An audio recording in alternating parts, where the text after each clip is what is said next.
Ask yourself, if standardised tests are bad for teachers and bad for kids, who exactly are they good for?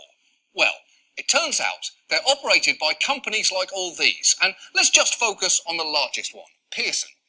As of 2012, they had nearly 40% of the testing market, almost triple their nearest competitor. And if you've never heard of them, then congratulations. But just mention their name to any parent or teacher in a state they operate in, and you see what happens. Because Pearson are the educational equivalent of Time Warner Cable. Either you've never had an interaction with them and don't care, or they have ruined your fucking life.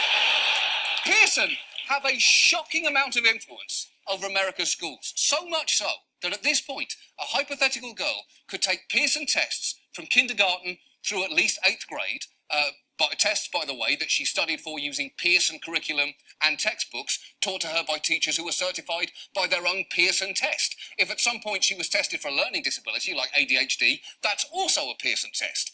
And if she eventually got sick of Pearson and dropped out, well, she'd have to take the GED, which is now, guess what, also a Pearson test. In fact, the only test they have no hand in is the HPV test she might take in college, and I can only assume that they'll get on that as soon as they see this fucking show.